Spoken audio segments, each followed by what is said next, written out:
Hello everyone, life and little বাইটসের আরও একটি ভিডিওতে আপনাদের সবাইকে স্বাগত জানাই। আশা করি আপনারা সবাই খুব ভালো আছেন।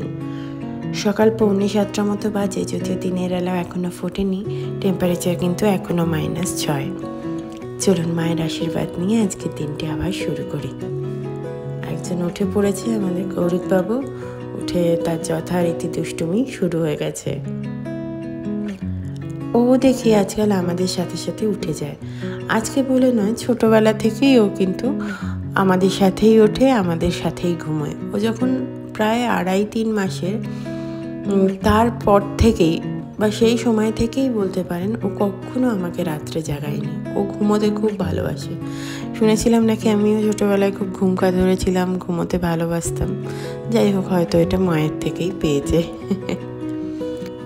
অ্যামাজন ফ্রেশ থেকে এই চিকেন ব্রেস্টের প্যাকেটটা আনিয়েছিলাম। তো আজ ভাবছিলাম একটু হালকা করে চিকেন পোলাও করব, তাই কাল রাত্রে বের করে রেখেছিলাম। আমাদের ব্রেকফাস্ট রেডি। সামনে এই যে জায়গাটা দেখছেন, এই জায়গাটা আমাদের ট্র্যাশ এরিয়ার সামনের থেকে দেখা যায়। যদিও আমার কাছে অনেকগুলো বক্সেস ছিল, তাই ট্র্যাশ এরিয়ার যাওয়ার রাস্তাটা নিতে পারিনি। তবে পরে অন্য কোনো দিন নিশ্চয়ই আপনাদেরকে দেখাবো। আজ আবারও একটা কুরিয়ার এসেছে, তবে আজ আকাশে বিশেষ রোদ নেই। চলুন গিয়ে কুরিয়ারটা আগে নিয়ে আসি।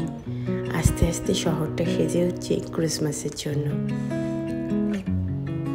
রোদটা না ওঠার জন্য টেম্পারেচার বেশি হোক বা না হোক, বাইরেটা একদম ঠান্ডা কনকনে হয়ে আছে। তাই তাড়াহুড়ো করে বক্সটা আগে নিয়ে আসি। এই যে বক্স এসে গেছে, এত বড় একটা বাক্স এসেছে। তার মধ্যে ছিল এই ছোট্ট বাক্সটি। কিছু ক্রকারি সেট আনিয়েছিলাম, তারই বাক্স এটা।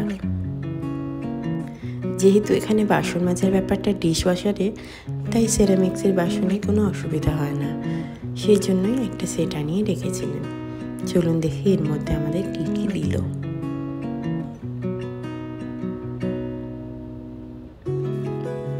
সেরামিক্স আমি খুব ভালোবাসি। দেশে থাকতে আমি একটা পুরো সেরামিক্সেই সেট বানিয়েছিলাম। কি যেন একটা ডিজাইন বলে, মরক্কান নাকি, ওই ডিজাইনের। এত ফ্যাসিনেটেড ছিলাম আমি, এমনকি আমার ডাইনিং টেবিলের কভার, ডাইনিং টেবিলের যে চেয়ারের সেট ছিল তার কভার, ফ্লাওয়ার ভাস থেকে শুরু করে সমস্ত জিনিস আমি ওই ডিজাইনের আনিয়েছিলাম। যে বা যারা আমার ব্যাঙ্গালোরের বাড়িতে এসেছিলেন তারা নিশ্চয়ই দেখেছেন। আর প্রতিটা মানুষ যারা আমার বাড়িতে এসেছেন তারা তার প্রশংসাও করেছেন।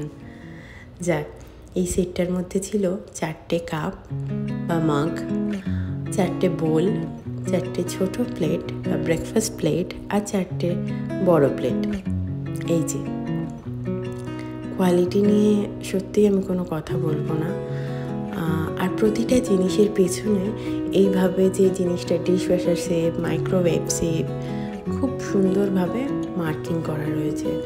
ইন্ডিয়াতেও আমি সেরামিক্সের জিনিস ইউজ করেছি, এখানেও আমি প্রথমবার ইউজ করছি। তবে হাতে নিয়ে যদি কোয়ালিটি বলেন, এই কোয়ালিটির নিশ্চয়ই একটু পার্থক্য আছে। বেশি ভালো বেশি খারাপ আমি কোনোটাতে যাচ্ছি না, তবে হ্যাঁ, কোয়ালিটি ওয়াইজ একটু পার্থক্য তো অবশ্যই আছে। এই যে আজ চিকেন পোলাও বানাচ্ছি। ছোট্ট গৌরিককে নিয়ে পঞ্চমঞ্জন সবসময় রান্না করা সম্ভব হয় না, তাই সেটা আমি শনি আর রবিবারের জন্যই রেখে দিই, যখন ওর বাবার ছুটি থাকে। আজ একটা 1 পট মিল বানিয়েছি। এই ঢাকাটা আস্তে আস্তে খোলার কারণ আপনাদের বলি। গত পরশু রাত্রে আমি যখন পরোটা বানাচ্ছিলাম, আমার একটা স্বভাব আছে, গরম প্যানের মধ্যে জল দিই আর সেখান থেকে ছিস করে আওয়াজ হয়ে ধোঁয়া ওঠে।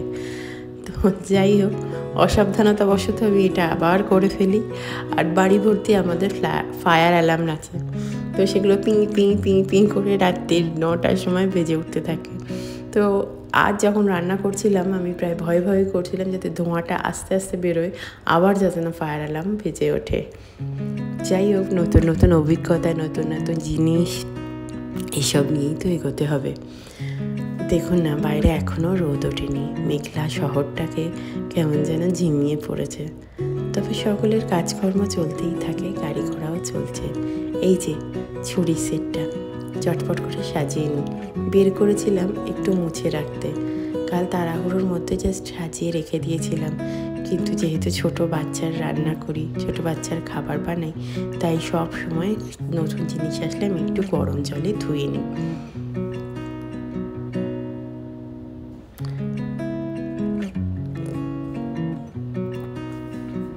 এই কাপকেকগুলো আমরা অ্যামাজন থেকে আনিয়েছিলাম। কখনো কখনো চায়ের সাথে বা কফির সাথে খেতে বেশ লাগে। এই যে দেখুন গৌরীকে নতুন চেয়ার। ভেবেছিলাম আমরা চেয়ারটা একটু বড় হবে। ইন্ডিয়াতে আমাদের একটা এরকম চেয়ার ছিল, R4 র্যাপিড থেকে আমরা নিয়েছিলাম গৌরীকে জন্য, বসে খাওয়ার জন্য। ছোটোবেলা থেকে ওকে চেষ্টা করেছি এক জায়গায় বসিয়ে খাওয়ানোর অভ্যেস করার। তবে একটা চেয়ার থাকলে ওরও বসতে সুবিধে হয়। কাঠের মেঝে হলেও মেঝেটা থাকে বেশ ঠান্ডা। আসার পরে দেখলাম চেয়ারটা বেশ ছোট এবং বসানোটা একটু রিস্ক। বাট এখন রিটার্নের অপশান সে অর্থে নেই, বা আছে আমরা এখনও চেক করিনি। তো যদি পারি রিটার্ন করে দেবো, নাহলে খেলার জন্য রেখে দেবো। এই ঠান্ডার মাঝে আজ আর রান্নাবান্না কিছু করিনি। একটু পিৎজা ছিল, সেটাই চড়িয়ে দিয়েছি। পিৎজা আমার হয়ে গেছে।